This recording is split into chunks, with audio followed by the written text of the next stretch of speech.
First on report. പ്രിയപ്പെട്ട പ്രേക്ഷകരെ, KPCC jumbo committee പുനഃസംഘടനയുടെ വിവരങ്ങൾ പുറത്തുവരുന്നു. First on report.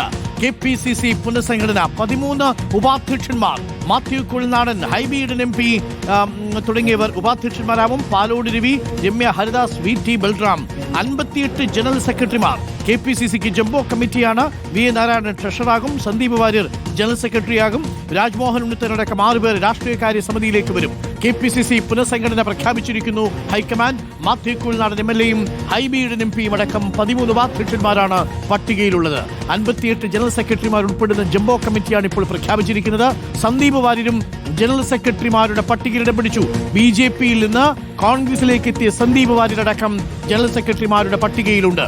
First on report Nobel ബാരിക്കാരനുണ്ട് കൂടുതൽ വിവരങ്ങളുമായി. നോബൽ ബാരിക്കാരൻ, KPCC പുനഃസംഘടന ഹൈക്കമാൻഡ് പ്രഖ്യാപിക്കുമ്പോൾ 13 ഉപാധ്യക്ഷന്മാരെയും 58 ജനറൽ സെക്രട്ടറിമാരും അടക്കമുള്ള പഴയ പോലെ തന്നെ ഒരു ജംബോ കമ്മിറ്റിയാണ് അല്ലേ?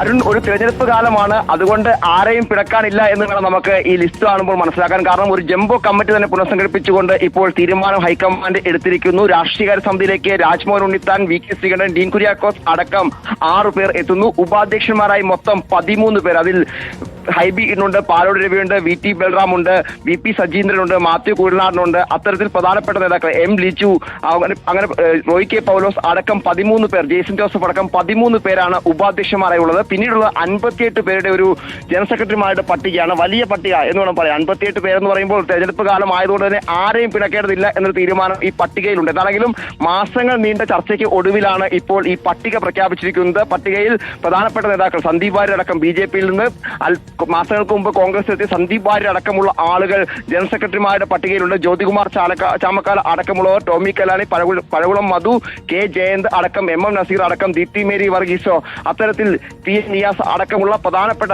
TU രാധാകൃഷ്ണൻ ഉൾപ്പെടെയുള്ള പ്രധാനപ്പെട്ട ആളുകളെ എല്ലാം ജനറൽ സെക്രട്ടറിമാരായും ഇപ്പോൾ എന്താണെങ്കിലും പ്രഖ്യാപിച്ചിരിക്കുന്നു. സെക്രട്ടറിമാരുടെ പട്ടിക എന്താണെങ്കിലും പുറത്തേക്ക് വിട്ടിട്ടില്ല. സെക്രട്ടറിമാരുടെ പട്ടിക സ്വാഭാവികമായും 58 പേർ ജനറൽ സെക്രട്ടറിമാരാണെങ്കിൽ ഒരുപക്ഷെ 100 മേളിലായിരിക്കും സെക്രട്ടറിമാരുടെ പട്ടികയിൽ വരുന്നുണ്ടെങ്കിൽ അത് ഉണ്ടാവുക എന്ന് വേണം നമുക്ക് മനസ്സിലാക്കാം. എന്താണെങ്കിലും തെരഞ്ഞെടുപ്പ് കാലത്ത് ഞാൻ സൂചിപ്പിച്ചതുപോലെ തന്നെ ആരെയും പിണക്കേണ്ടതില്ല എന്നൊരു തീരുമാനം ഹൈക്കമാൻഡ് കൂടി എടുത്തു. ഗ്രൂപ്പ് സമവാക്യം, അതിനപ്പുറം നേതാക്കളുടെ താല്പര്യം ഒക്കെ പരിഗണിച്ചുകൊണ്ടാണ് ഇത്ര വലിയ പട്ടിക എന്താണെങ്കിലും എത്തിയിരിക്കുന്നത്. നേരത്തെ പല ഘട്ടങ്ങളിലും KPCC പുനഃസംഘടനയിൽ വലിയ ജംബോ കമ്മിറ്റികൾ വരുമ്പോൾ K മുരളീധരൻ അടക്കമുള്ള ആളുകൾ വലിയ വിമർശനം ഉന്നയിച്ച് നമ്മൾ കണ്ടിട്ടുണ്ട്.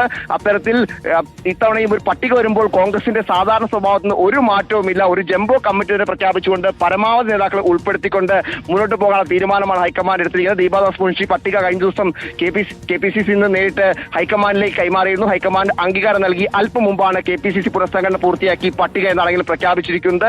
വലിയ പൊട്ടിത്തെറികൾക്ക് സാധ്യതയില്ല എന്നാണ് മനസ്സിലാക്കാൻ. കാരണം എല്ലാ നേതാക്കളെയും പരമാവധി ഉൾക്കൊള്ളിച്ചുകൊണ്ട് തന്നെയാണ് ഇപ്പോൾ ഈ പട്ടിക വന്നിരിക്കുന്നത്. അതുകൊണ്ട് തന്നെ മറ്റു പ്രശ്നങ്ങൾ ഇതിൽ ഹൈക്കമാൻഡ് നേരിടേണ്ടി വരില്ല എന്ന് വേണം മനസ്സിലാക്കാൻ. എന്താണെങ്കിലും 58 പേർ ജനറൽ സെക്രട്ടറിമാർ, 13 പേർ വൈസ് പ്രസിഡന്റുമാർ, അതോടൊപ്പം തന്നെ 6 പേർ രാഷ്ട്രീയകാര്യ സമിതിയിലേക്ക്. അത്തരത്തിൽ ഒരു ജംബോ കമ്മിറ്റിയാണ് ഇപ്പോൾ കോൺഗ്രസ് ഹൈക്കമാൻഡ് പ്രഖ്യാപിച്ചിരിക്കുന്നത്.